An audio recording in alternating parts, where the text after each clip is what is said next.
We are live. Good afternoon, everyone, and welcome to the March 4th regular meeting of the East Hampton Town Board. Carol, would you please read the roll call? Councilwoman Burke Gonzalez. Present. Councilman Lease. Present. Councilwoman Overby. Here. Ragman. Here. Supervisor Van Scoyac. Present. Please join me in saying the Pledge of Allegiance.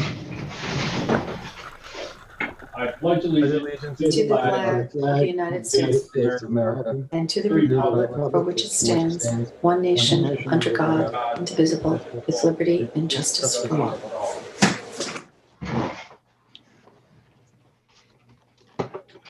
So today's meeting will begin with public hearings. We have two. The first is adopt a new chapter 155 regarding landscaping and gardening.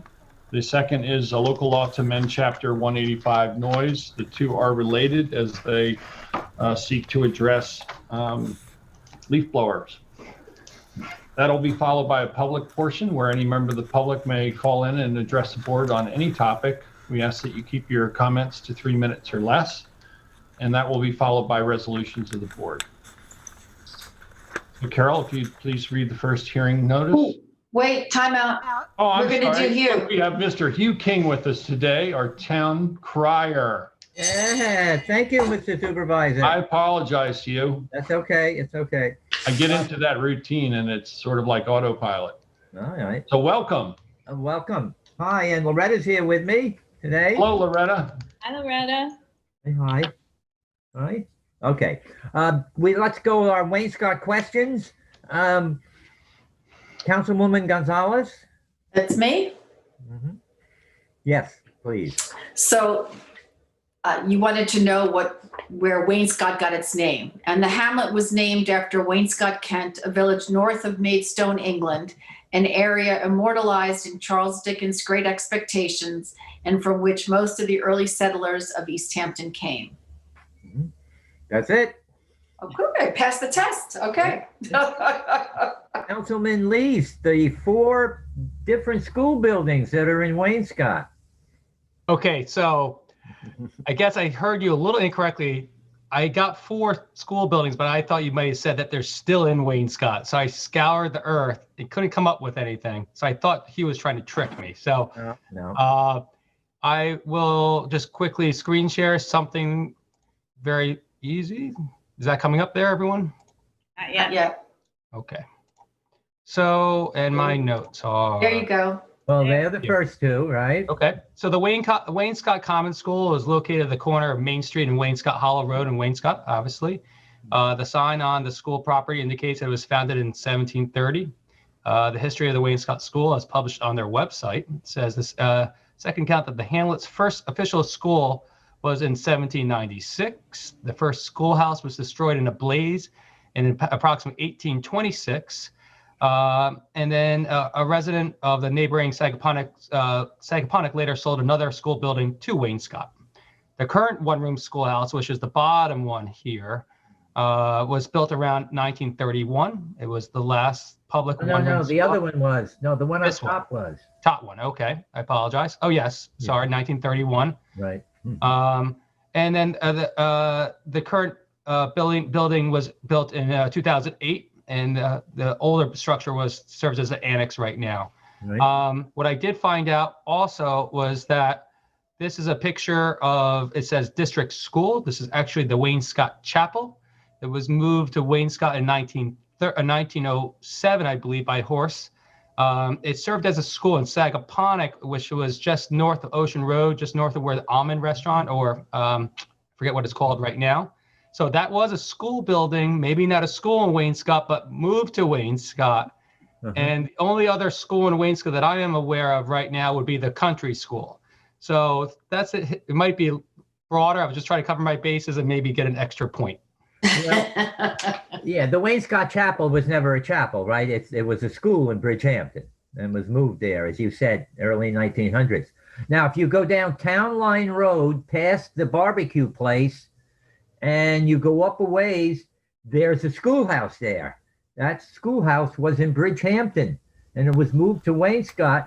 And what happened, they allowed the people, they kept the old schoolhouse, and then they built a big house right next to it. If you go down Town Line Road, you'll see that little schoolhouse. Okay. Okay, good. Um, the supervisor, I told him the answer to his question. He was supposed to find the famous historian who lived in Wainscott, and it was Henry P. Hedges. He was the first full-time historian we had in East Hampton. And his first book about East Hampton history was in 1897. He spoke at the 200th anniversary in 1849 and the 250th anniversary in 1899. And he was from Wainscott. Councilwoman Overby. Yes. So I had lots of help. I was given the task of looking for shipwrecks off of Wainscott. Mhm. And so the first email I got was from the esteemed Dennis DeAndrea. And so his email, it's just priceless. And I hope he's listening because he said he was going to call in. He said, keep in mind that this may not be 100% accurate. Maybe it's 99% accurate because it relies on Osborne oral history. So the question was a shipwreck that he knows about in 1890 called the John B. Potter. It ran ashore off Wainscott, and the Wainscott people pilfered the cargo and dismantled the ship. The captain telegraphed the insurance company in Chicago and reported that although the ship captains are used to Hamlet people stealing cargo, those Wainscotters stole the whole damn ship. The ship's beams were used to support the floor of the north addition to the general store. And in 2012, when the Hala, which is the name of Dennis's house, was being worked on, when being restored, we used 3 of the beams for the mantles for the 3 fireplaces, 2 beams for pot hooks in the kitchen, and the beams are 3 1/4 inches thick. So that is the James B. Potter. I also was sent information through my legislative secretary about 2 other shipwrecks. One was the James T. Abbott in 1886. It was a 200-ton brig. James T. Adam was en route from the Turks Islands to Vineyard Haven, Martha's Vineyard, when she ran aground at Wainscott on June 24th, 1886. The brig's manifest stated that there was cargo of salt on board. She struck in daylight in fair weather, and her rotted and shipworm-eaten wooden hull was demolished. A local newspaper reported the opinion of East End residents. She was, and these are quotes, she was run ashore for the insurance. She was rotten, all right, rotten as a punk, an old vessel. There was little surf when she came ashore. The crew jumped off the bowsprit, I think that's the right word, onto the sand. The owner was on board. He was one of only 3 white men, the other 6 crewmen from the West Indies. They brought off some gin and bay rum. There was no salt on board. If the locals were right, the cargo of salt could not have been verified by the insurers. It would have dissolved in the sea. The owner could have collected on an old ship and a non-existent cargo. Oh, So the other one is the Pacific, 1871. For generations, beachcombers at East Hampton and Wainscott have occasionally found clay pipes from the sailing ship Pacific that went ashore on June 3rd, 1871, under full sail. The ship was en route from Glasgow, Scotland to New York when she ran aground. The crew was rescued, but her cargo of clay pipes was thrown overboard to lighten the ship. Almost all the local residents picked up a beach pipe, in quotes. Beach pipes are occasionally found today. The Pacific was actually refloated. So, and I just want to say that there are 2 books that were written by our own esteemed Jeanette Edwards Rattray about shipwrecks. One is called Ship Ashore, a record of maritime disasters off Montauk and eastern Long Island from 1640 to 1955. And she wrote another book called The Perils of the Port of New York, Maritime Disasters from Sandy Hook to Execution Rock. and Execution Rock is actually in Mamaroneck, New York. So it covers all the shoreline, including in the Sound. And that was published in 1973. So Wow, that's my report. that's your report. So thank you to all those that helped. It was lots of fun. Okay, the whale off, Mr. Whaler. Yes, Whaler. wait, Got Mayhab. Here he is. I have an exciting story of a whale chase, which I think was the last whale chase off of Wainscott in 1907. I hope I'm on the right event. March 1st, 1907, Oliver Osborne and a crew of 4 men launched a dory after they spotted a whale that was almost 44 feet long. And they were unaccompanied. No bigger ship was nearby, but they had harpoons that had bombs on them. I guess toward the end of the whaling days, that's how they killed the whales. And they managed to get one harpoon into this. It was a calf, unfortunately, and he turned to go out toward the ocean, and which was probably the good strategy, and they thought they might have to cut him loose, and then unfortunately made a U-turn, came back, and they got other harpoons in him and brought him to shore. Actually, they finally killed the whale right near the shore, and then they tried the whale on shore, and it produced a considerable amount of oil, I guess, and they were all bloodstained and drenched, but they survived, and it was pretty remarkable that that few men in a dory boat could bring in a 46-foot whale. Unfortunately, today, the right whales are almost near extinction, and my information is there are only about 400 of them left, but this is a pretty exciting story for 4 men in a small boat. Right. Isn't it amazing that they picked those boats out there like that? And very few of them died.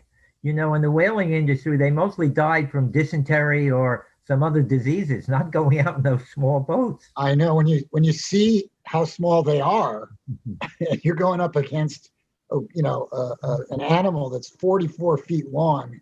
It's not quite an equal battle. But, Jeff, did you say that was considered a baby, an immature whale? I believe that's what they called it. Yeah. Yeah, because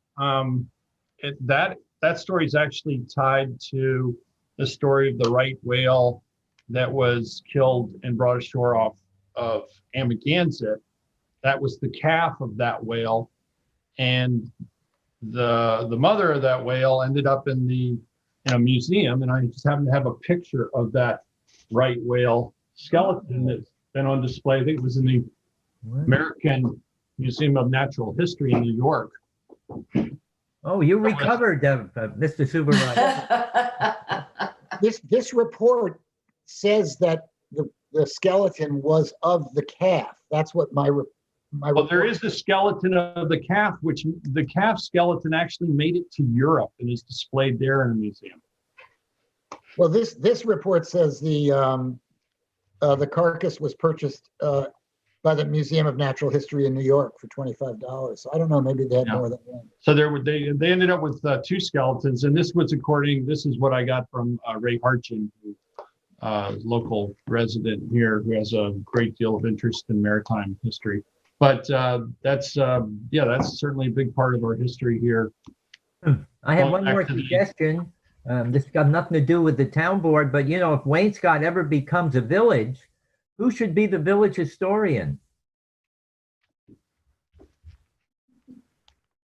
Dennis Might be a low-paying job. Dennis Dennis DeAndrea. Right. On the line, he would be. He All can be the historian now if he wants to be for the Hamlet of Wainscott. It'd be great. Yeah, it'd be great. He's not going to get paid, so we might as well do the Right. The price is right. Right. All right, thank you, A everyone. lively show. I guarantee Dennis will do a lively 3 minutes. Good. All right, thank you. So one more piece of Wainscott history. Okay. What is the site of the first dedicated vaccination center during a pandemic in Wainscott? The Wainscott Chapel? No, it's the CDCH building at 110 Stephen Hans Path. Oh, that's in Please, Wainscott. everybody, register for vaccine at ehtownvaccine.org. We did. Thank you. Thank you. I'm glad to hear that. Okay. Thanks again for joining us. Always a pleasure to have you here, Hugh. Take care, Hugh. Bye, Loretta. Everybody. Hi, Loretta. So, Carol, if you'd please read the first public hearing notice. I'll read the COVID disclosure. Due to the public health and safety concerns related to COVID-19, the town board will not be meeting in person. In accordance with the governor's executive order 2.202.1, said public hearing of the town board will be held via video conferencing. The public will have the opportunity to see and hear the meeting live and provide comments. The public can watch the public hearing live on local TV channel 22 and live online from the public meetings link on the LTV website. If any interested members of the public would like to provide comments on this matter and the finances thereof, comments can be called in during the meeting. The conference number for such purpose is 351-888-6331. Written comments and/or questions may also be submitted via email to the town clerk at the following email address: cbrennan@ehamptonny.gov. Said comments and/or questions will be considered at the public hearing, provided that they are submitted by email no later than 9 a.m. prevailing time on the day of the public hearing, or submitted via telephone by the way of the conference number 351-888-6331. Pursuant to the requirements of the executive order of the governor of the state of New York, a transcript will be prepared of the public hearing and a copy shall be filed with the town clerk and placed upon the town's website. Please check the meeting agenda posted on the town's website for further instructions or for any changes in the instructions to access the public hearing for an updated information. Notice is hereby given that the town board of the town of East Hampton will hold a public hearing on Thursday, March 4th, 2 p.m. or as soon thereafter as this matter may be heard, to consider comments of all persons regarding an amendment to the East Hampton Town Code to add a new chapter 155, landscaping and gardening, an abstract to which follows: a local law adopting regulations relating to landscaping and gardening activities within the town of East Hampton, including defining a landscaper as a person over the age of 18 years old or firm, corporation, or other entity performing commercial landscaping services, and requiring a home improvement contractor's license with endorsement for commercial landscaping. Placing limitations on the use of gas and diesel-powered leaf blowers, whether performed by a licensed person or legally unlicensed non-commercial person. Placing limitations on the use of leaf blowers as follows: no gas or diesel-powered leaf blower shall be used by any person during the period from May 20th to September 20th of any year, from September 21st to May 19th of any year before 8 a.m. or after 6 p.m. on a weekday, from September 21st to May 19th of any year before 9 a.m. or after 5 p.m. on Saturdays. No gas or diesel-powered leaf blower shall be used from September 21st to May 19th of any year on Sunday or on federal or New York State holidays, unless such leaf blower is operated by the homeowner or tenant and only between the hours of 9 a.m. and 3 p.m. In addition, for the purposes of reducing noise, from May 20th to September 30th of any year, no leaf blowers of any power source shall be operated on Sunday.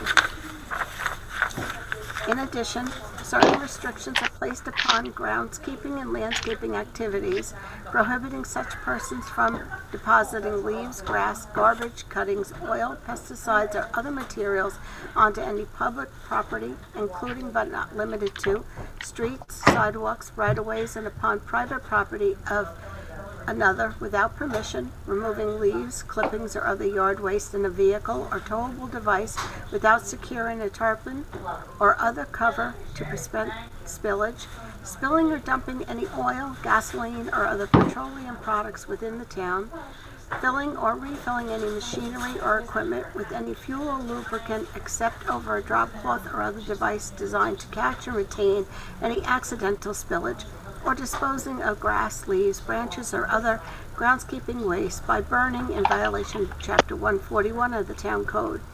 No walk-behind leaf blowers powered by gas or diesel shall be utilized upon any property within the town of East Hampton, exclusive of any property in the incorporated village, unless such property is greater than 1 acre in area. No more than 2 leaf blowers of any power source, handheld, backpack, walk-behind, or any combination thereof, shall be used at any one time on any property, exclusive property in any incorporated village, unless such property is greater than 1 acre in area. No gas or diesel generators shall be utilized to power any electric leaf blowers at any time. Any person wishing to read the full text of the proposed local law may do so by requesting a copy from the town clerk's office or viewing the same on the town's website. Thank you, Carol. I believe we have Lauren Steinberg with us. Lauren, do you have a brief introduction? Good afternoon. I don't have an introduction. I think it's summed up pretty well by Carol, and we've been working on this legislation for a long time, and glad to see it come to another public hearing. Thank you, Lauren. I appreciate all the work you've done through the Natural Resource Department along with the Energy Sustainability Committee to get us to this point, and working with Councilwoman Sylvia Overby also. At this point, Michael, do we have any callers on the line for this hearing? Yes, we have 6 callers on hold. I can start by unmuting the first caller right now, whose phone number ends in 2972. I'll unmute that now. Thank you so much.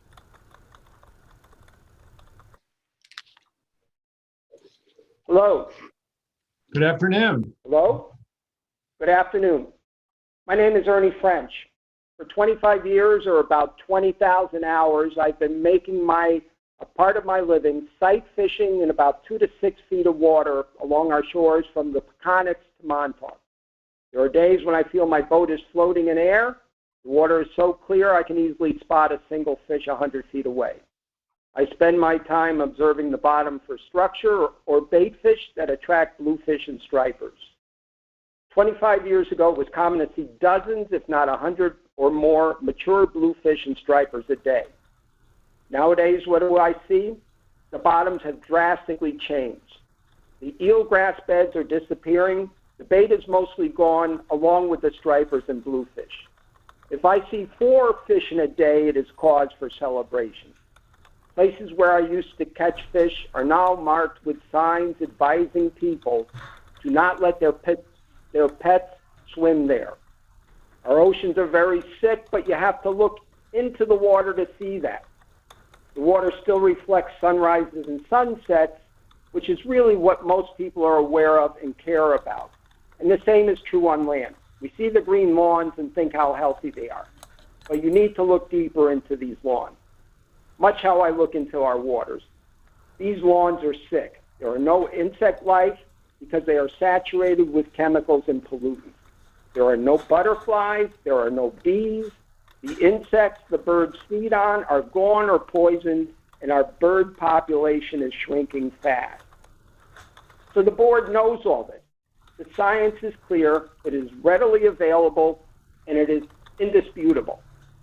Yesterday, speaking with Paul Munoz of the Energy Sustainability Committee, whose resolution declaring a climate emergency is before the board today, we discussed the need for lawn maintenance reform and couldn't understand why, with all the available science-based information, there is even a discussion about eliminating 2-stroke powered equipment. Hundreds of communities have banned these machines for over 10 years and have the proof that no jobs were lost and the health of the community and its environment was improved. These reports are science-based and readily available. After talking with Paul, I continued to wonder why the town board, with all this information, was bothering to have these hearings and didn't outlaw these machines outright.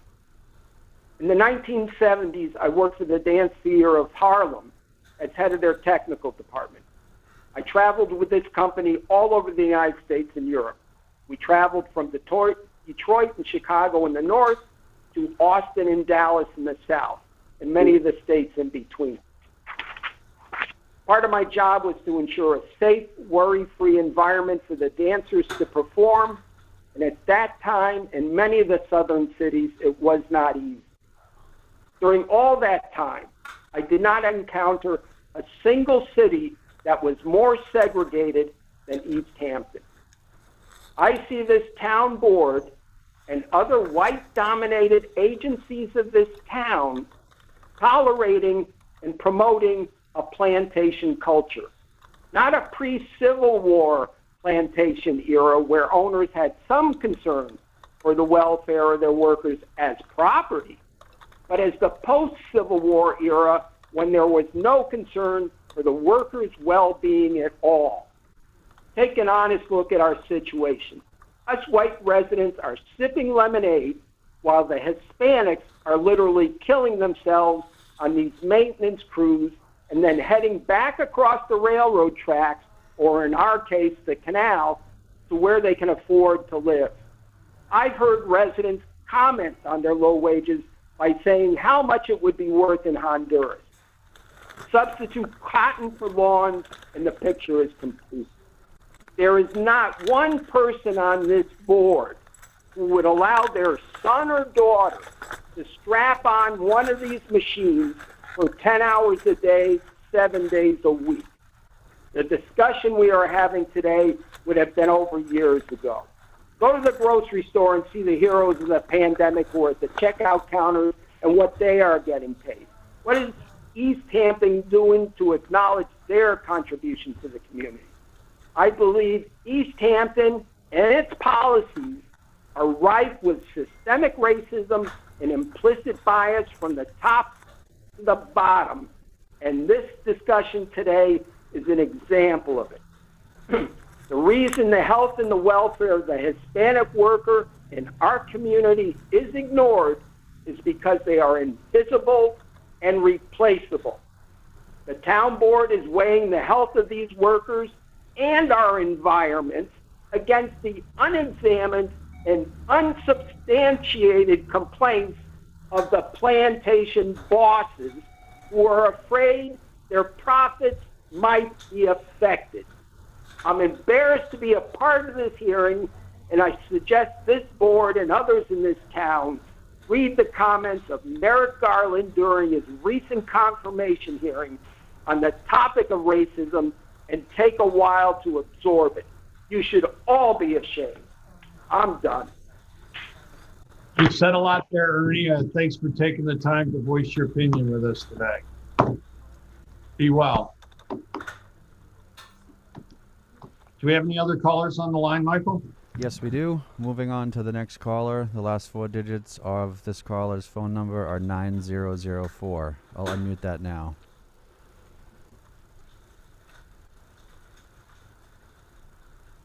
Hello, caller, with the last 4 digits of your phone, 9004. You're live with the town board. Are you there?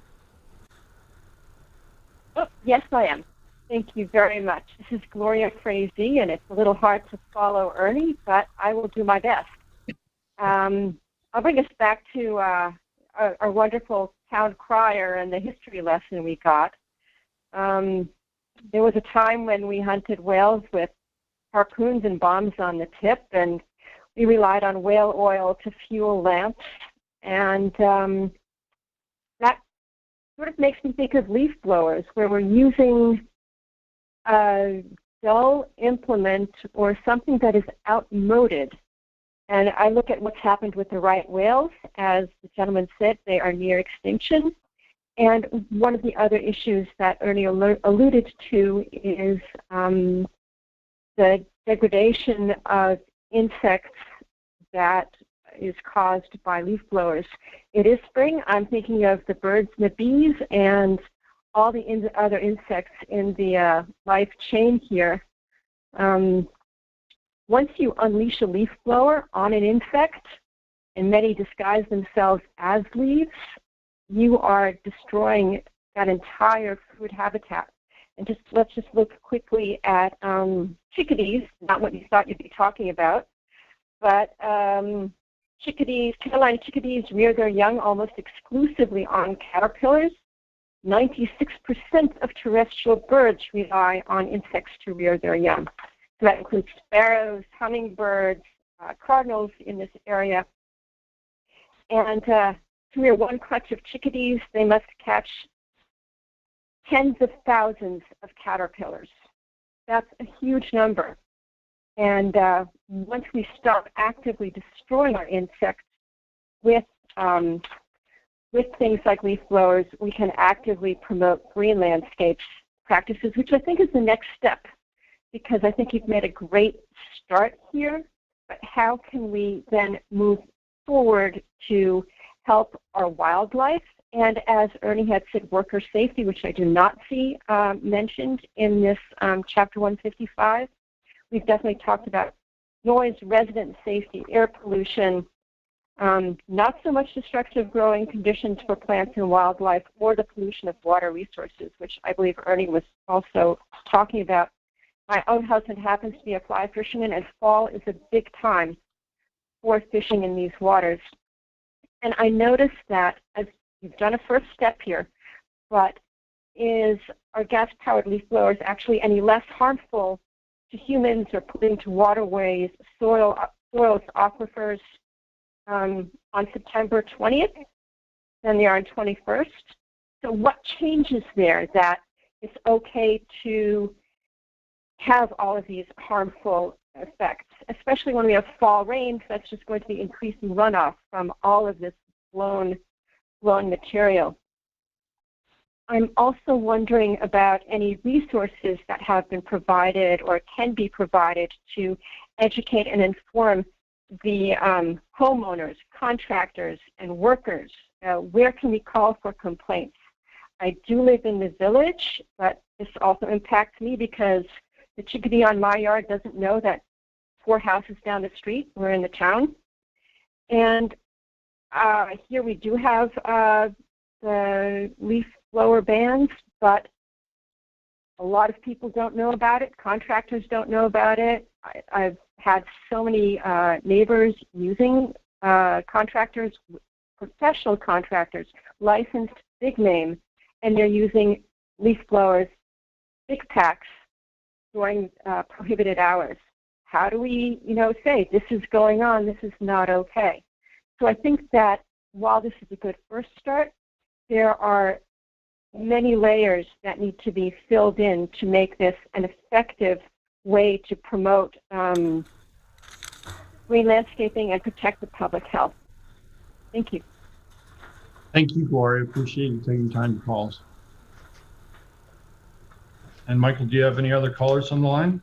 Yes, we do. Moving on to the next caller. The last 4 digits of this caller's phone number are 0601. I'll unmute that now. Good afternoon, town board members. My name is Bob DeLuca, and I serve as president of Group for the East End. First, since I haven't seen many of you in a while, I just want to say thanks for all of your COVID-related efforts, which I know have added a lot of burdens to which you already have to manage, and all of that work is much appreciated. With that said, regarding today's hearing, I wish to offer our support for the proposed creation of Chapter 155, Landscaping, and related amendments to Chapter 185, Noise. And we're supporting these proposals because we see them as a critical first step toward a much-needed environmentally sound landscaping practices that will reduce the impact of noise pollution as well as environmental pollution and discourage the operation of unlicensed landscapers in the town. These proposals should not be a final step, and the board would do well to make a commitment to keeping up with this effort and considering additional restrictions over time as people, landscapers, and landscaping in general transitions to a healthy and more sustainable land management paradigm. I can tell you that I receive calls from citizens on every type of environmental issue, and over the last 7 or 8 years, the impact associated with gasoline and diesel-powered leaf-blowing equipment is among the top 3 issues we have about 9 months of the year, followed closely behind by water and more recently off-grid platforms. But in any case, it's a real issue that people are very concerned about, and I think a lot of folks don't have any idea that there are alternatives. So these types of legislation start to make the difference in transitioning us to a better and more sustainable future for all of us. People are concerned not just about the impact of noise associated with the machines, but as you heard today, we also worry about many potentially hazardous materials being aerosolized, including pesticides, heavy metals, and animal waste. They're also concerned about the potential health impacts experienced by work crews who often don't have the proper ear or respiratory protection and the incredible amount of air pollution emitted by virtually all of these fossil fuel-powered blowers. I know you've already heard from experts about the air quality impacts associated with gas-powered leaf blowers, but I just want to underscore one particular factoid that sticks out in my mind, and I think I may have already sent you this, but it's this example from Edmunds Automotive in 2011 that compared the emissions of a full-size Ford Raptor pickup truck driving 3,900 miles from Texas to Alaska against the conventional two-stroke gasoline-powered backpack blower. And what they found was that the typical two-stroke backpack blower, of which there are more than 10 million nationwide, emitted more hydrocarbons, which, as you know, can be very toxic on many levels, than did the 5,400-pound Ford Raptor driving across the country. That's just amazing. And even if those numbers are not down to the exact digit, if you think about how many thousands of hours of gas-powered leaf blowing goes on just in East Hampton town, it makes a compelling case for change. That said, the proposed legislation remains reasonable in its scope and allows for blowers to be used during those critical times of the year, at least for now, when they are most necessary to landscaping operations they serve. From our vantage point, the legislation before you represents a necessary, reasonable, and environmentally sound response to a documented problem that impacts not just our local environment, but the quality of life enjoyed by all residents of East Hampton Town and many of the people that work in these industries. For those reasons, we ask you to lend your support to the creation of Chapter 155 and the related amendments to Chapter 185. And as always, we thank you for your attention to our comments and wish you Godspeed in moving this forward. Thanks very much. Thank you for your comments, Bob. Appreciate that. Good to hear from you. Nice to hear from you, Bob. Keep up the good work. Thank you. Thanks. Michael, do we have any other callers on the line?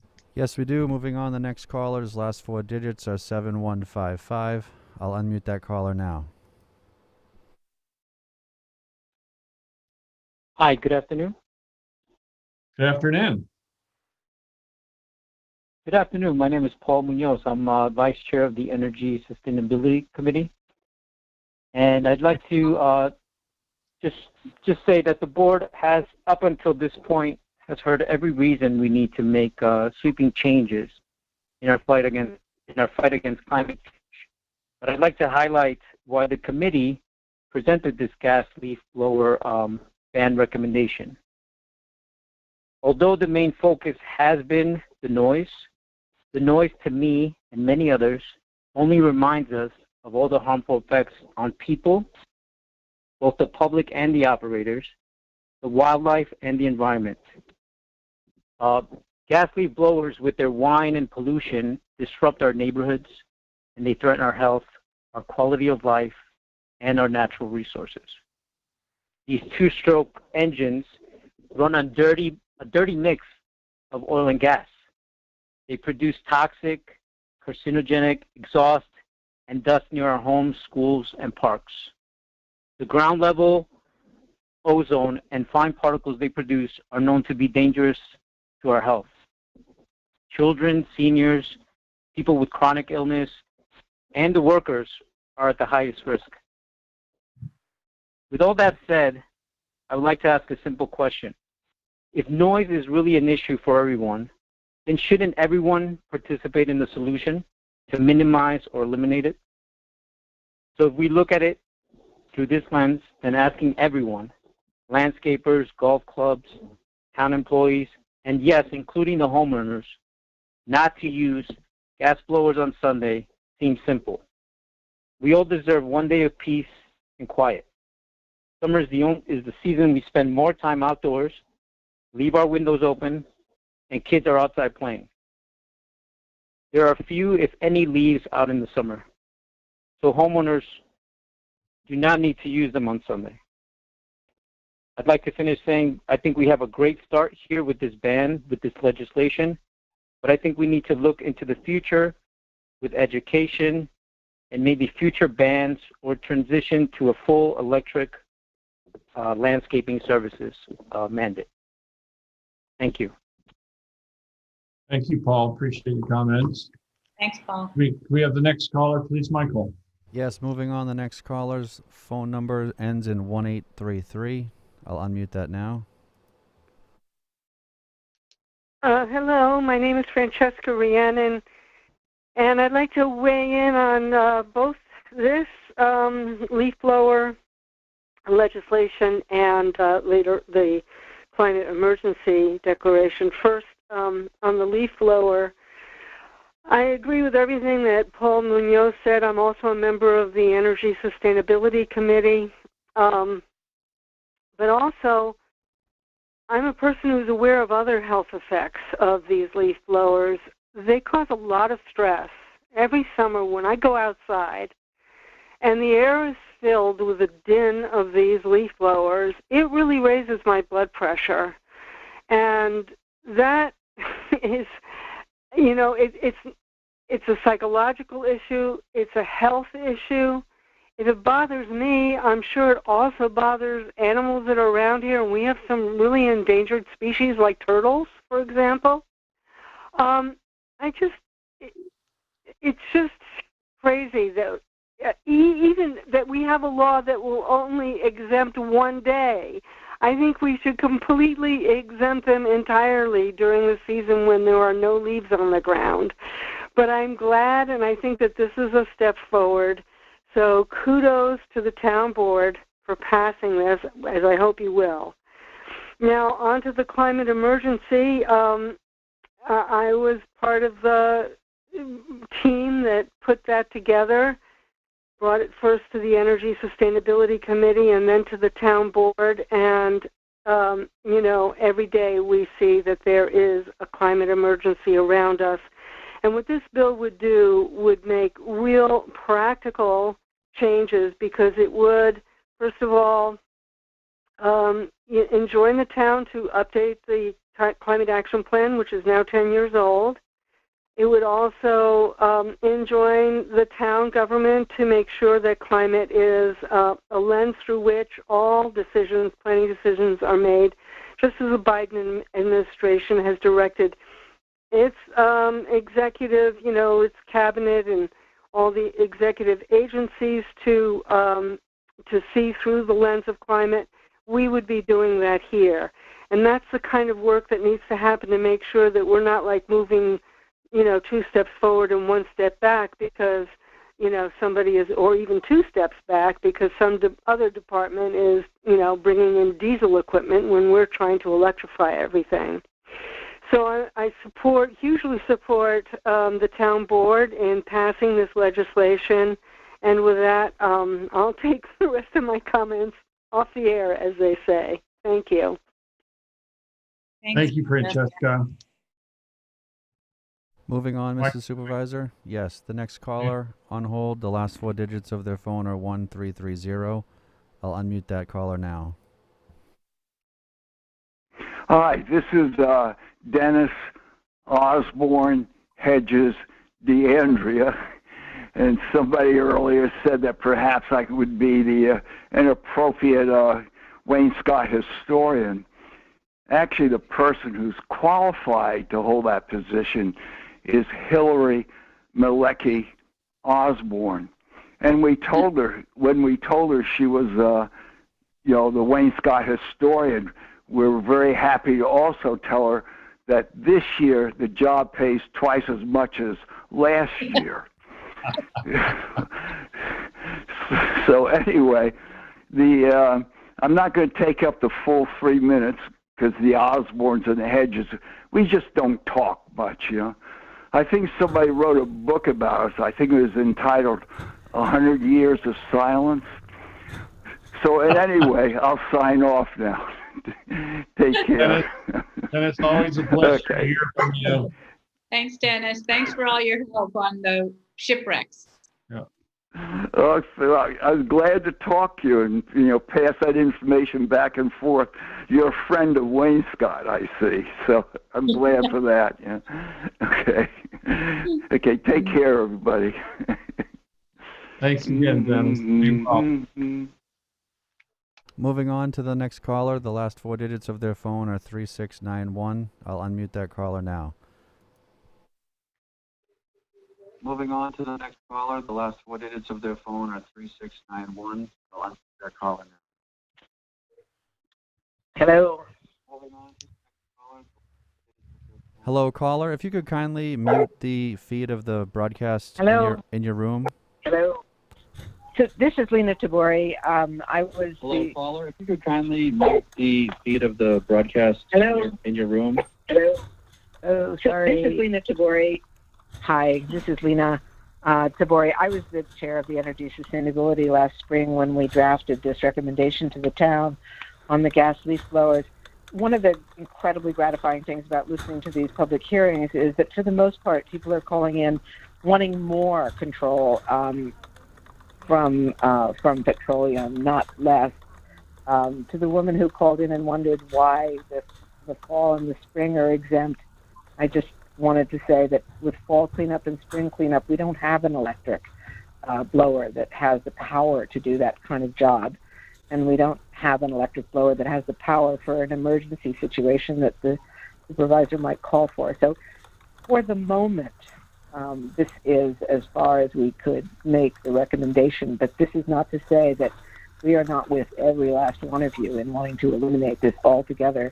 And I recognize also that noise is the issue that very often people speak to, but actually we were driven by the idea that the spillage, both into the ground and through the fumes that are generated by gas leaf blowers, are dangerous on every level to everything, certainly to the operators of the equipment, definitely to the aquifers as the gas flows downward, and certainly to the insects and the animals. So we are 100% in sync here. I think as a committee, it probably would be fair to say that we want to pretty much electrify everything. And once we've got everything electrified, or at the same time that we're working on that, we want to be sure that the energy that goes into the electric is as close to clean as we can get it. Lots of renewables. This is part of the reason why we're so supportive of offshore wind. And, of course, why we are so supportive of the Climate Emergency Declaration Plan, which basically asks the town to look at every action they take through the lens of climate. Francesca brilliantly, of course, said that that's exactly what the Biden administration is now asking the federal government to do. So, you know, we've been ahead for so long. I mean, this town board already looked for renewables from 2015 when it created its first climate action plan. We were the first municipality in New York State to do that. And, you know, 2 years ago, all of a sudden, Cuomo has put the state in chasing us, really, in a way, but also creating a phenomenal tailwind for us in moving forward in this regard. So I'm so ridiculously proud of the board. On one level, it feels like it takes a long time to get anything done. And on another level, it feels like with another town board, this never would have happened. So go for it. Thank you so much, Lena. Appreciate your work on the committee and for calling in today to offer your comments. Thanks. That's the last caller, Mr. Supervisor. Okay, very good.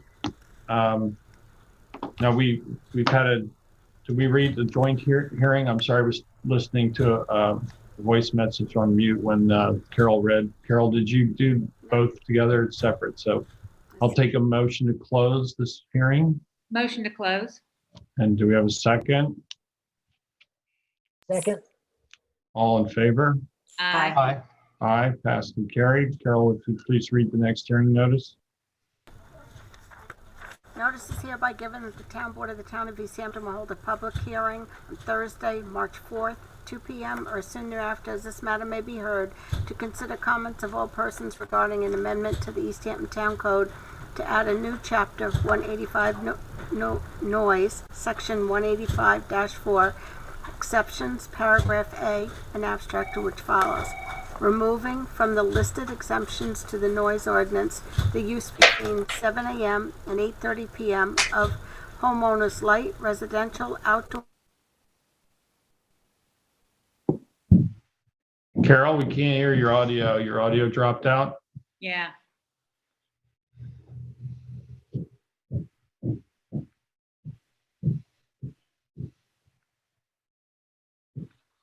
At what point? Can you hear me? About a sentence before, yeah. removing from the listed exemptions to the noise ordinance to use between 7 a.m. and 8:30 p.m. of homeowners' light residential outdoor equipment and commercial service equipment, except gas, diesel, and electric-powered leaf blowers, which shall be regulated pursuant to Chapter 155 of the Town Code.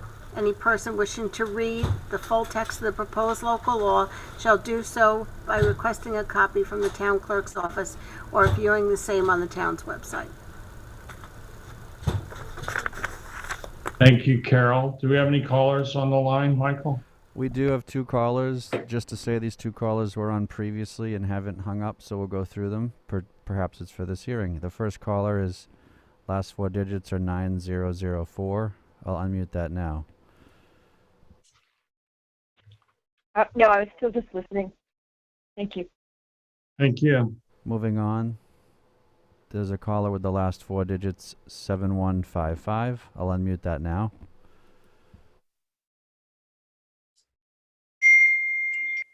Hello, caller with the last four digits 7155. Are you there? Yeah, I'm just listening. Thank you. With that, there are no new callers. I'll entertain a motion to close. Motion to close. Second. All in favor? Aye. Aye. Passed and carried. That brings us up to the public portion. Any callers on the line, Michael? Again, just those two callers. I don't believe that they are interested to speak. Just listening, right. Okay, in that case, we have resolutions to offer. Kathy? Sure. Let's start with Resolution 2021-308. It's approval of the warrant. Claims total for 2020, $513,607.68. For 2021, $2,332,497.90. And the utility warrant for 2021 total $73,918.32. Second. All in favor? Aye. Aye. Aye, passed and carried. 2021-309 is a secret determination for bonds for various purposes, resolutions for the funding of various capital projects that are deemed to have no significant adverse environmental impacts and are classified as type 2 actions under SECRA. Second. All in favor? Aye. Aye. Passed and carried. 2021-310 is a bond for $150,000 for the acquisition of communications equipment. Second. Roll call. All in favor? Oh, yes. Roll call. Thanks for calling for the roll call, David. Councilwoman Burke Gonzalez, Aye. Councilman Leese, Aye. Overby, Aye. Councilman Bragman, Aye. Supervisor Van Scoyac. Aye, passed and carried. Okay, so now we're up to Resolution 2021-311.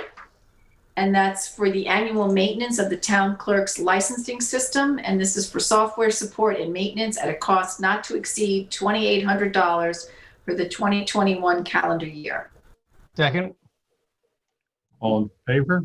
Aye. Aye. Passed and carried. 312 is to authorize purchase of the Narcan kits. This authorizes the East Hampton Town Police Department to purchase 10 kits at a cost not to exceed $875 for their upcoming training sessions in conjunction with OLA of Eastern Long Island. Second. All in favor? Aye. Aye. Passed and carried. 2021-313 is to set film permit fees for 2021. These fees will go into effect as of April 1st, 2021. Second. All in favor? Aye. Aye. Aye, passed and carried. 314 is to approve the facilities use agreement for lifeguard training at the YMCA. And this is for the town to run their two programs at the Aquatic Center at the Y for the junior lifeguard and the lifeguard training and conditioning program on Saturdays for the period of March 13th through May 22nd. Second. All in favor? Aye. Aye, passed and carried. I'd like to offer 2021-315. This is a bond authorization for $440,000 for improvements to various town facilities. The period of probable usefulness is 10 years. Second. All in favor? We got a roll call.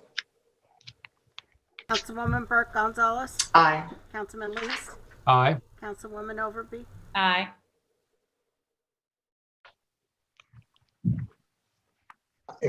Since I asked, aye. I didn't hear you. Supervisor Van Scoyac. Aye.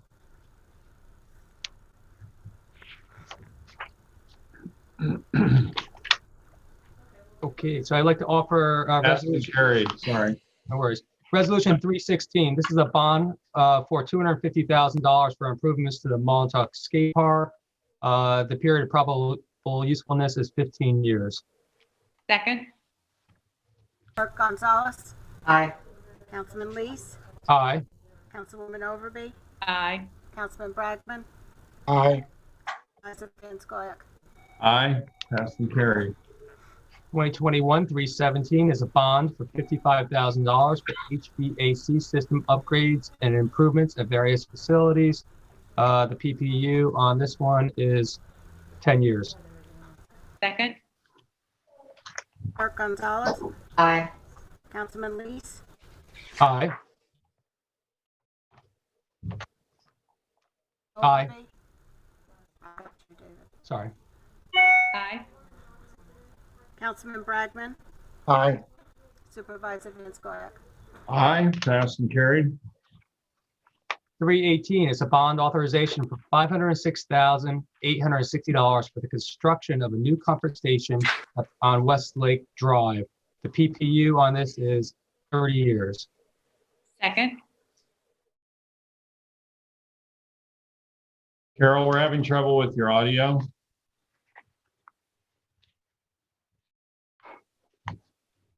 So we need a roll call vote. So Kathy Burke Gonzalez, Aye.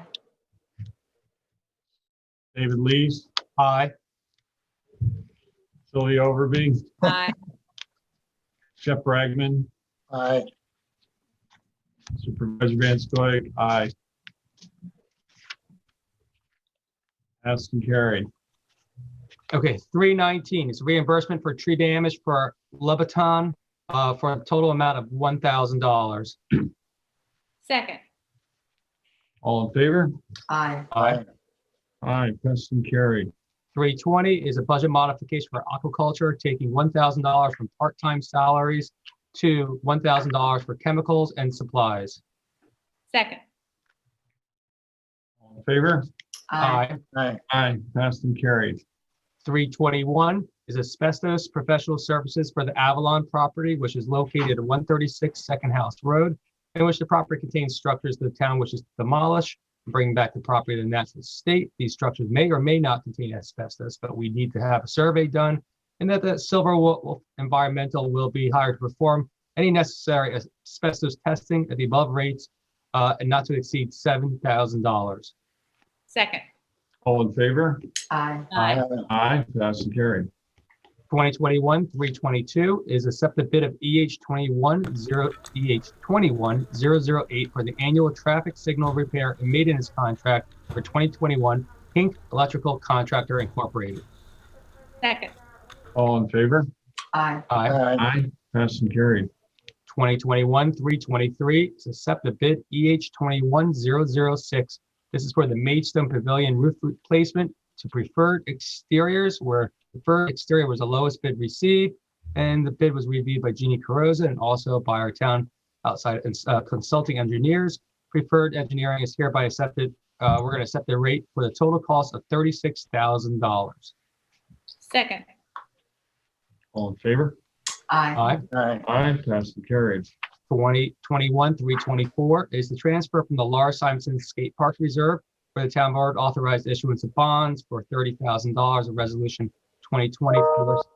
The town board wishes to establish skate park reserve. We did that through bond 2020-1165. We would like to transfer right now $12,260 from the Laura Simonson Skate Park Reserve to the Montauk Skate Park Improvement Fund line in order to have funds available to move forward with the project. Second.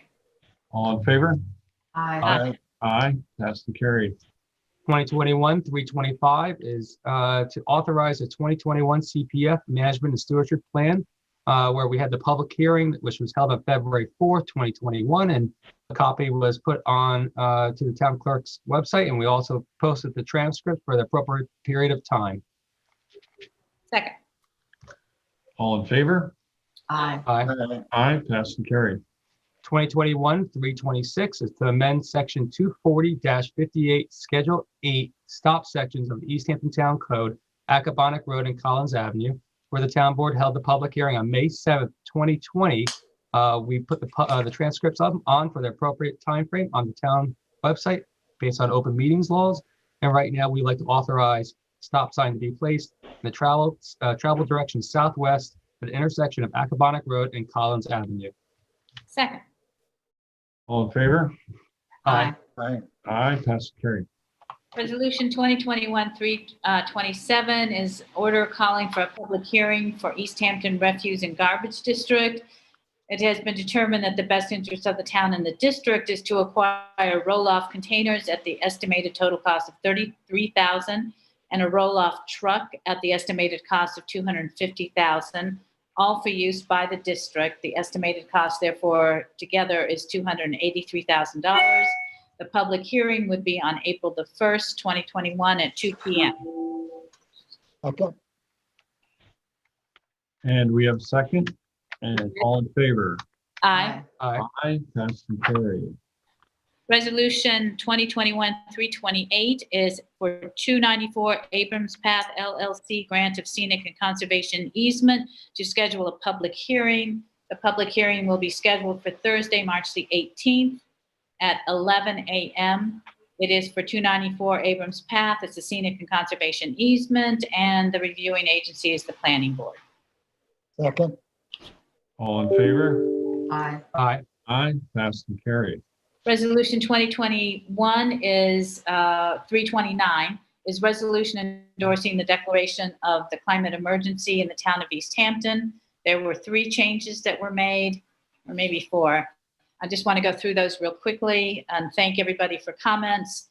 In the third whereas, we removed any reference to schools.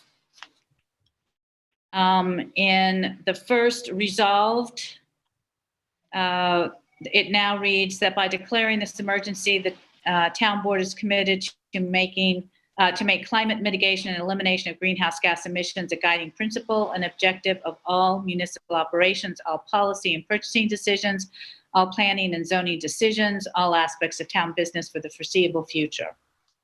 So we changed all planning and zoning, made it decisions. And then 2 more resolved down. And this was great from Kathy, and glad we could add this, that the town board supported and guided by the Town Natural Resources Department in alignment with the most recent scientific findings and with the assistance of the town energy sustainability, engage and educate town department staff, residents to implement, adapt, and expand the town's climate action plan and all climate mitigation efforts. And then in the next resolved, we changed the word to the town would engage with consultants. And those were the changes that were made. Do I have a second? Second. All in favor? Aye. Aye, passed and carried. Great work. Resolution, and thanks again for to the town board for this. 2021-330 is MZ Amagansett Trust accept grant of a scenic and conservation easement. The town board had a public hearing on June 18th, 2020. It's for MZ Amagansett Trust. That's Michael Zaleski, Carolyn Mary Robb, and Frederick W. Peters are the trustees. It's at 75 Dunes Lane in Amagansett, and the reviewing agency is the Zoning Board of Appeals. Second. All in favor? Aye. Aye, passed and carried. Resolution 2021-331 is to accept the grant of a scenic and conservation easement at 3 Kids Surf Shack LLC. We had a public hearing on October 15th, 2020, and this is to accept the scenic and conservation easement at 5 Agnew Avenue in Montauk, and the reviewing agency was the Zoning Board of Appeals. Second. All in favor? Aye. Aye. Aye. That's carried. Resolution 332 is to accept security and undertaking for an urban renewal parcel 14C in MN6. The applicant is B&D Property, and the amount of the undertaking is $9,150. Second. All in favor? Aye. Aye. Aye. Carried. Resolution 333, I'd like to pull. We needed some further information. Okay. Resolution 334 is to accept security and undertaking for urban renewal parcel 6G in EH10.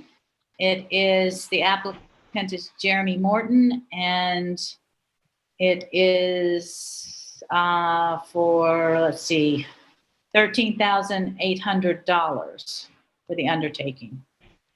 Second. All in favor? Aye. Aye. Aye. That's carried. Resolution 335 is to amend Resolution 2020-1174, professional management services for Camp Hero wastewater system to CMJ Graywater. And this is changing, the proposal hereby accepts for tasks 1 through 3 for, these are changes in the fund line. The fund line SS1 8130-54500. $5,500 will come from that, and the amended budget line is $5,300 for a total fixed price of $10,800. Second. All in favor? Aye. Aye. Aye. That's carried.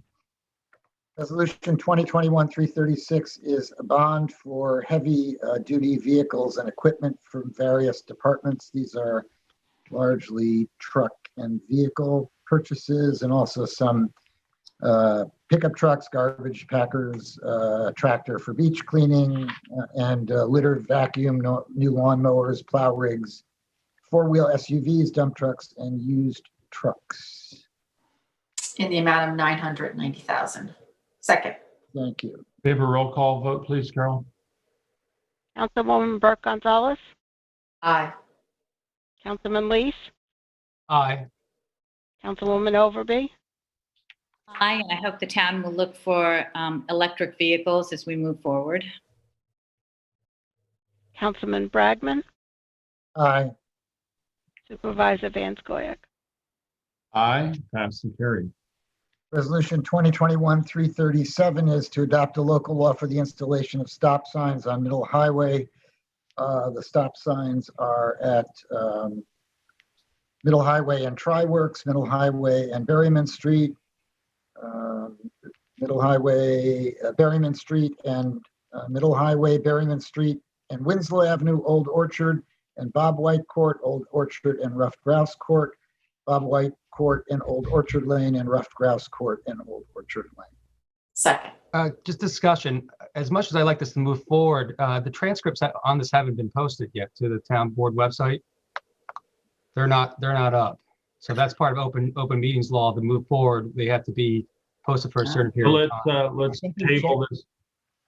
I thought we checked them and they were up. Were you tracking it? So I'm on it right now, looking at it. Yeah, because I looked, So, I think Jeff- last week, Jeff, and I prior didn't to see them offering- up. Prior to offering, you need to confirm that the transcripts in fact have been posted during the requisite period. Okay. I thought, I had an So- email so from let's- somebody saying they went up, so. yeah, we checked it and got confirmation that they went up. I'll I don't think it's been up long enough. No, they're not. I'll just let you know. I don't see them up here at all. I'm on it right now. Yeah, I looked a week ago and they weren't up. So why don't we just We'll pull that and check it. pull it and then. Uh, once you Can we confirm withdraw it it's and actually- start all over again? Let's just. Yes. Is that easier? Yes, we can. And then, once you've confirmed that it actually has been posted long enough, then you can reoffer. Resolution 2021-339 is to authorize an agreement for a direct circuit shout line at EH Airport. This is the line that gets us directly into TRACON, New York Center for Air Traffic Control. And it's a yearly price of $8,230. Wait a minute. You skipped one. Oh, I I did. think Carol would want you to go in order. 338. Bottom of page 41. Okay, I'm sorry, I jumped ahead. 2021-338 is to supply the delivery of Jet A fuel and 100 low lead fuel for airport use, and that's by Ascent Aviation Group, and they've given the price per gallon of $1.61 for the Jet A and $2.82 for the low level fuel, and I don't think they have any total seal, but it's for Ascent Aviation, and we've been using them for a couple of years already. Second. All in favor? Aye. Aye. Aye. Passed, carried. Now, resolution 2021-339 is to authorize the agreement for the direct circuit shout line at East Hampton Airport. This is the line that links the airport instantly with the aircraft control tower, TRACON, New York Center Air Traffic Controller. It's a yearly cost of $8,230.90 for fiscal year 21 and 22, and it's paid monthly in advance before the 15th of August. And it authorizes the supervisor to enter into the agreement with the FAA for the shout line at a cost of $4,115 and a total of $8,230 for the 2-year term. Second. All in favor? Aye. Aye. Aye. Passed and carried. 340 is a bond for $1,588,775 for various projects, vehicles, and equipment. Second, and I'm the same goes here, that I hope that we look at the acquisition of vehicles in this bond to be electric, when possible. Councilwoman Burke Gonzalez, Aye. Councilman Lee, Aye. Councilwoman Overby, Aye. Councilman Bragman, Aye. Supervisor Van Scoyac. Aye. Passed and carried. Resolution 341 is a bond for $35,000 for a rescue truck. Second. Roll call, please. Councilwoman Burke Gonzalez, Aye. Councilman Lee, Aye. Councilwoman Overby, Aye. Councilman Bragman, Aye. Supervisor Van Scoyac. Aye. Passed and carried. Resolution 2021-342 is a bond for $22,500 for the acquisition of a boat. Second. We have a roll call, please. Councilwoman Burke Gonzalez, Aye. Councilman Lee, Aye.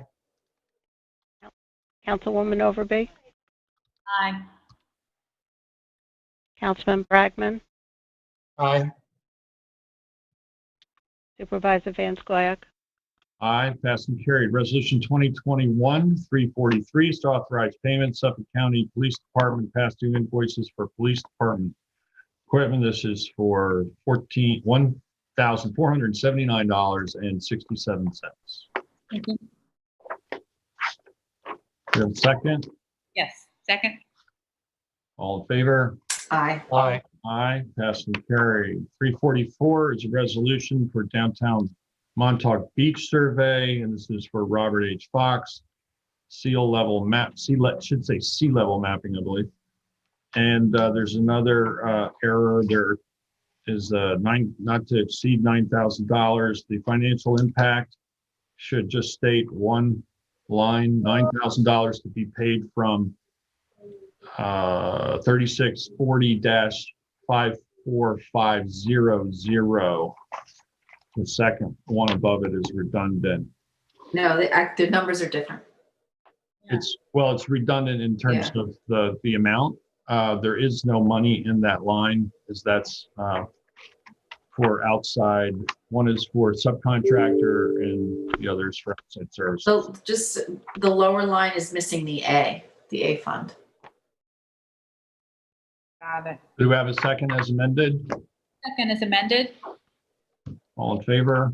Aye. Aye, passed and carried. 345 is to renew 2020. Can I just, we go back? In the body of it, though, it's got the, so the fund line is mentioned twice in the resolution. It's in the first resolved and it's in the financial I impact. mentioned that there needs to be a correction of the fund line. It should read Yeah. 3640-54500. Yeah, I'm just pointing out to Carol, it's in two places. Okay, thanks.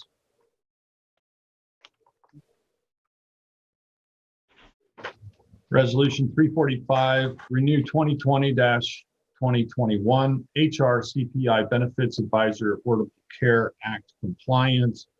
Resolved that HR CPI Benefits Advisors is authorized to proceed with consulting work, specified proposal, and not to exceed a cost of $19,500. Second. All in favor? Aye. Aye. Passed and carried. Resolution 346 is to approve the lease with Verizon Cellular Communications Tower at Stephen Hands Path, and this is located at 106 Stephen Hands Path, and that would be down near the highway barn near the intersection of Route 27. That's for a monthly lease of initially $4,000 a month. Second. All in favor? Aye. Aye, passed and carried. 347 is to authorize emergency maintenance, 6th Street and Gardner Avenue. Second. All in favor? Aye. Aye.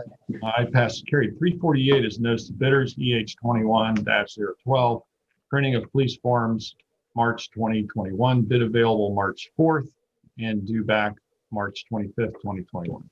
Second. All in favor? Aye. Aye. Aye, passed and carried. Software, let's see, 349 is software subscription and maintenance and support agreement. This is for Lexipol to provide policy management solutions for our law enforcement personnel. And that is in a total amount of $29,275 for the year 2021. Second. All in favor? Aye. Aye. Aye, passed and carried. Resolution 350 is to accept bid number EH 21005, East Hampton Police Department Interior Renovations, Carter Mellons Incorporated Contractors, and the bid for Carter Mellons contractors hereby accepted for a total of $69,625. Second. All in favor? Aye. Aye. Aye, passed and carried. 351 is to refund CPF paid in error to Arengo. And that is in the amount of $9,400 paid to Margaret Arengo. Second. All in favor? Aye. Aye. Aye, passed and carried.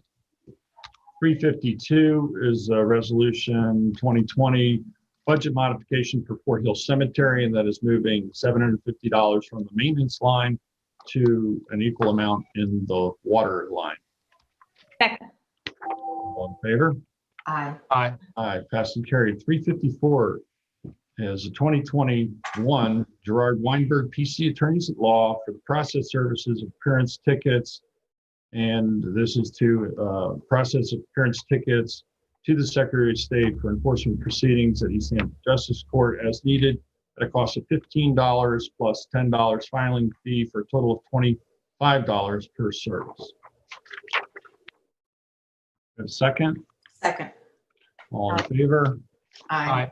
Aye, passed and carried. Do we have any other resolutions to offer at this time? I do not. Michael, do we have any callers on the line? Yes, we do actually have 3 callers on the line. I can unmute the first caller right now, whose phone number ends in 2787. I'll unmute that now. Thank you. Hello, town board. Good afternoon. Big fan John I know who Ryan. this is. Hi, John. How are you, John?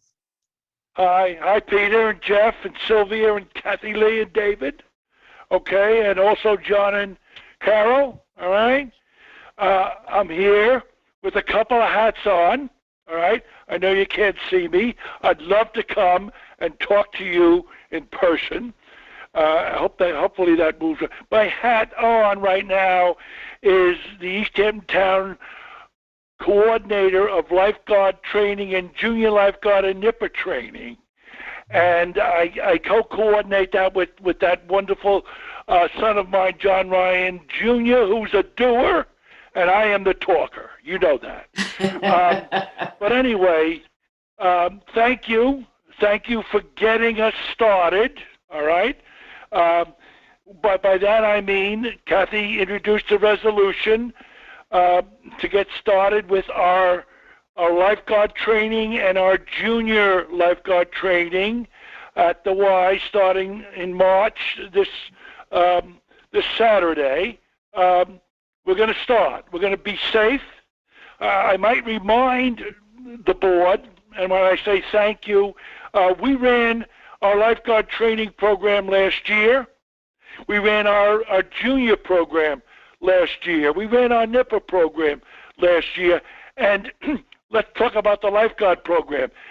We trained more than half the lifeguards in Suffolk County, more than half.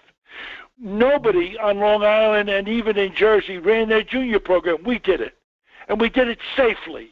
And that was terrific, the fact that we could do it and do it safely. And we're going to continue to, even at the Y, we have a problem. We can't crowd that pool. So this year, we're going to take in new nippers and new junior lifeguards. And we're going to train them at the Y because we will not allow any of the kids that are in our junior program or nipper program, we don't want them at the ocean or the bay unless they're good swimmers. And therefore, the town provides this training at the Y freely. There's no charge to it, but you get your kids there, and we will make sure they're good swimmers and upgrade their swimming and test them and evaluate them so they can be our summer programs. Okay?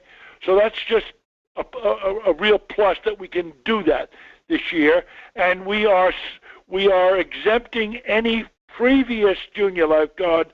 They can come in this summer. Okay?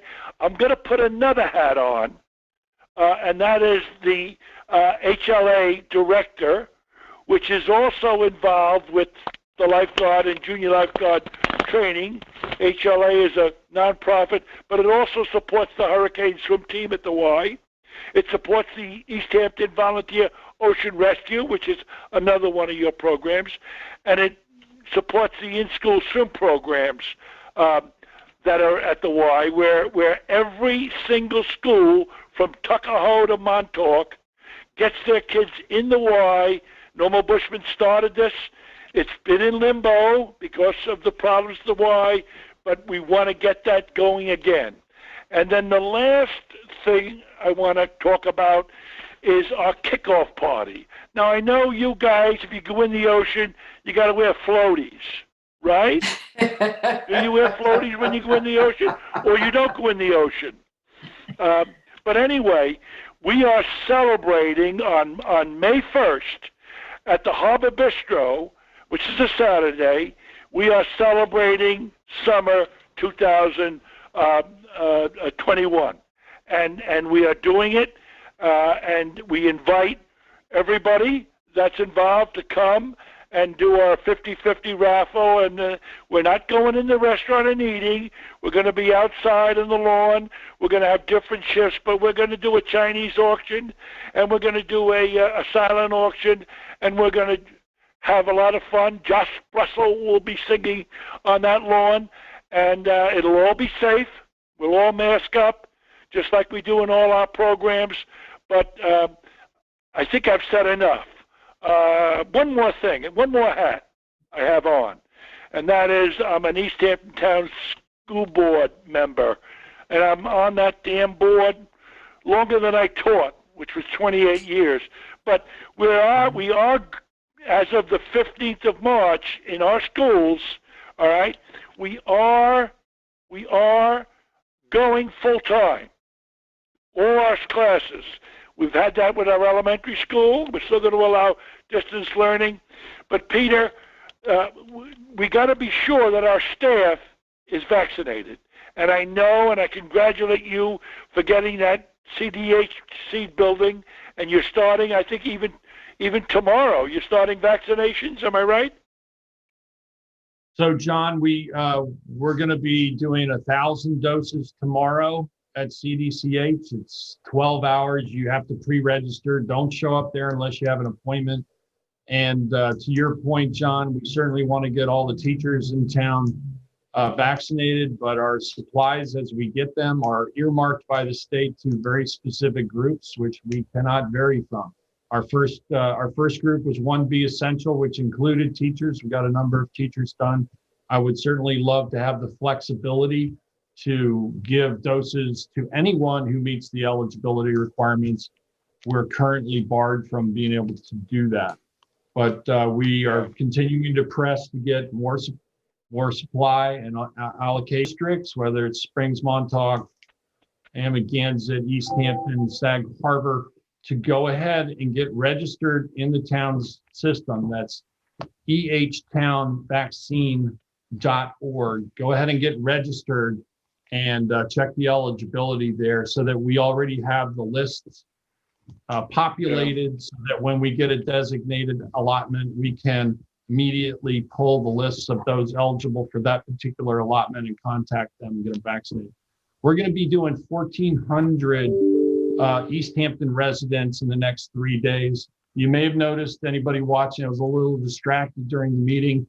I apologize. I've been texting back and forth about the vaccine supply and coordinating this effort, which we've only had literally a couple of days to prepare for.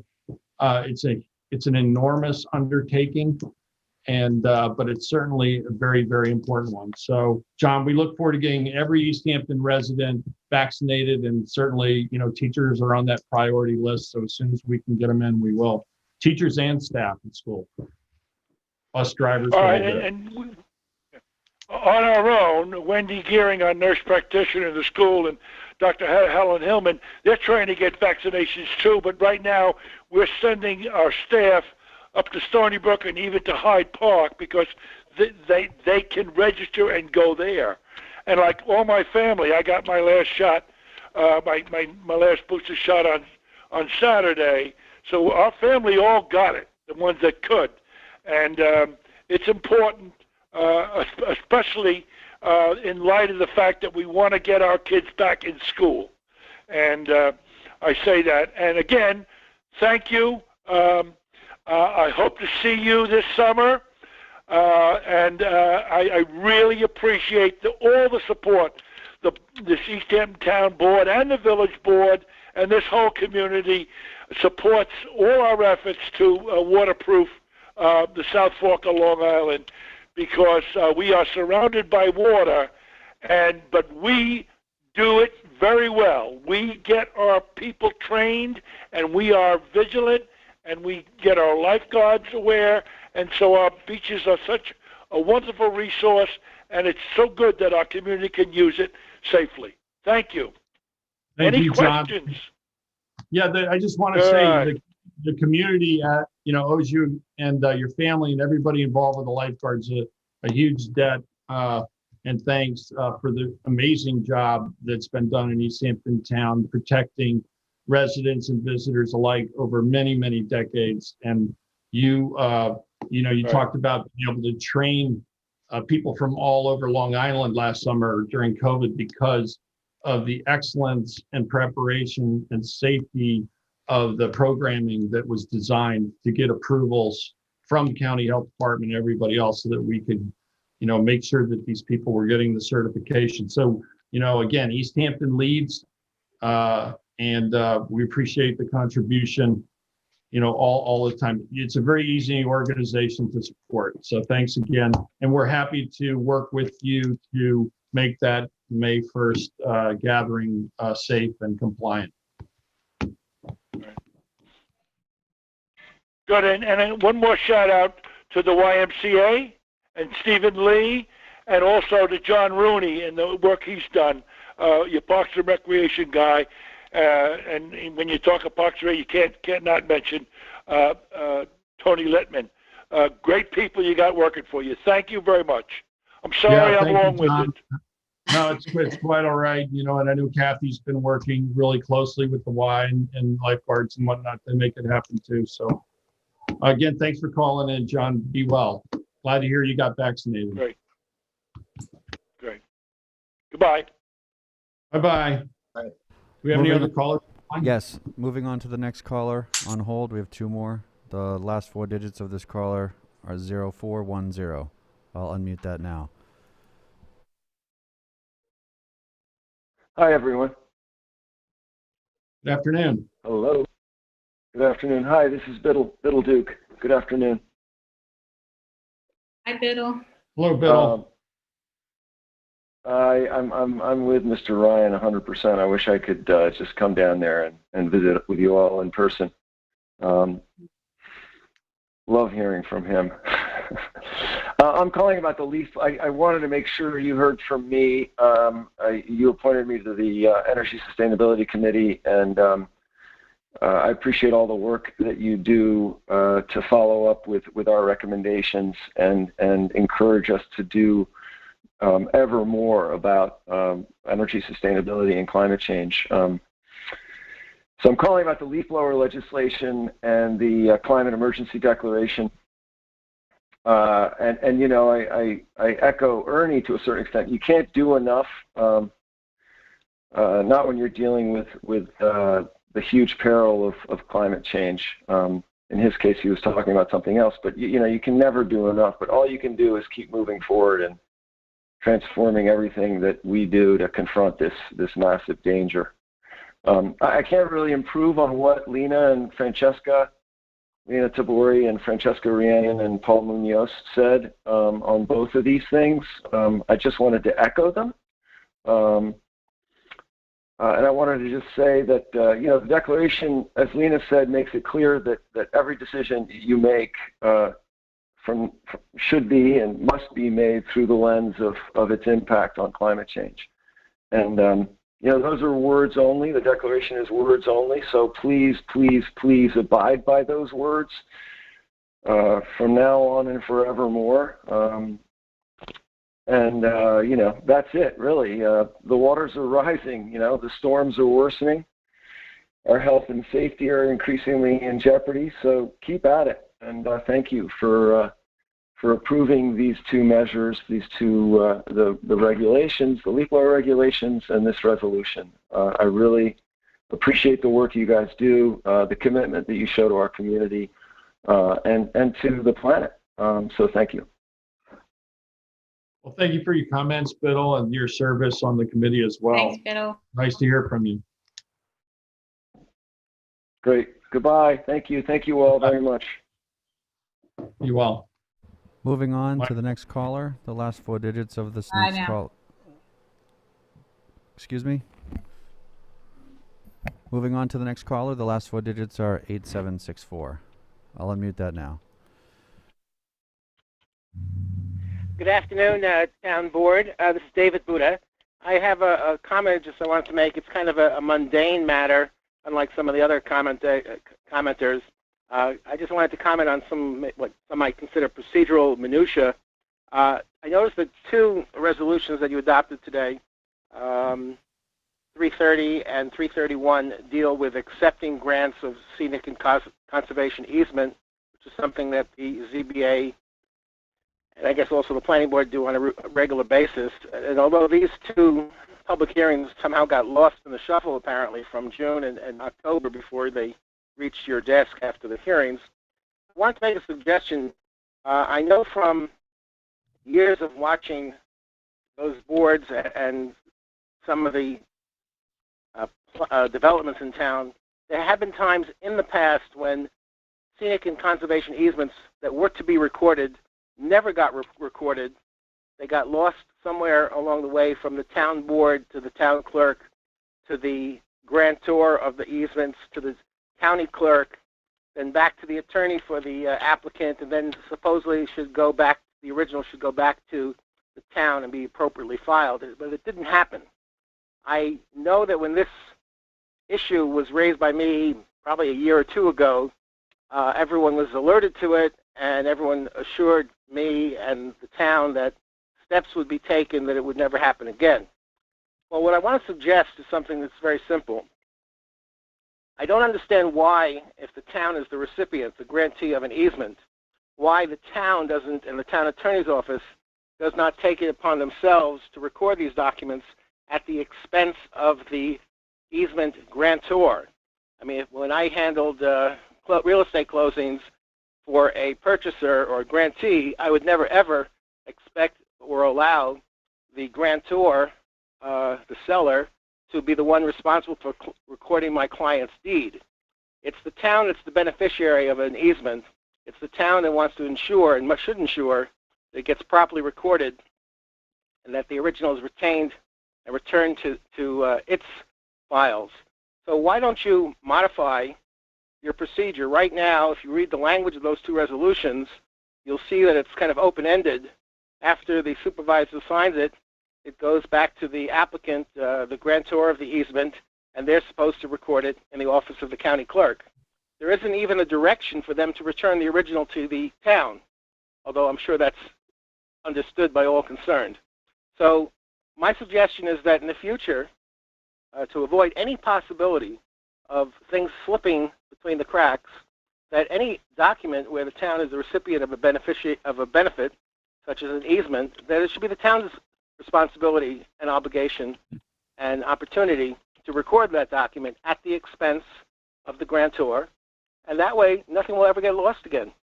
That's my suggestion. Now, in these two matters, I'm not familiar with the applications. They're relatively routine and minor. I'm just bringing this up as a matter of procedure, and as I've noticed in some deposition transcripts, some people have referred to me as a board watcher. Oh, this is one of the things that I do. So I'd appreciate you considering that improvement. Thank you for the suggestion, David. Are you contesting the moniker of board watcher? Well, it's better than some alternatives. Oh, that's good. Okay, duly noted for whoever made that comment. Thank you, David. You too. Be well. Do we have any other callers, Michael? No, there are no more callers. Supervisor, I would like to actually offer an apology. The transcript for Old Orchard actually has been posted, but under a different name. That's why I didn't recognize that. So, Jeff, if you want to actually go forward with that, I would look forward to that. I would like that because I was just looking, I was just emailing and got confirmation that it was up. Yeah, Sure. you know what it is? It's on page 2 too. You don't realize when you're looking at the transcripts that there's 2 pages there. So, yeah. Jeff, you want to go back to that resolution then? I do. And read it, and we'll second and take a vote. If that's Carol, can you do that? Because we withdrew it. Are you good? Can we make a motion to that effect that you're going to go back and withdraw that and second it? Then go ahead, okay? I move to rescind the withdrawal. Do we have a second? Second. All in favor? Aye. Aye. Passed and carried. So moved. Just bear with me. I've got to It's on page 40. 337. How did you get your pages numbered? They number them when you print them. Okay.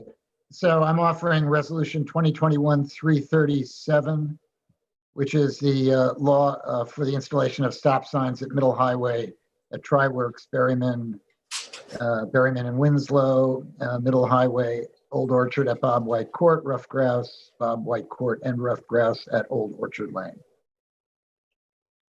Second. All in favor? Aye. Aye. Aye. Passed and carried. Excellent. Thanks, David. I appreciate that. No problem. My fault. Do we have any other resolutions to offer at this time? Do we have any matters to discuss in exec session? If not, I'll entertain a motion to close. A motion to close. Second. All in favor? Aye. Aye. Passed and carried. Be safe. Be well, everyone. Sign up. Register for vaccine at ehtownvaccine.org. Thank you.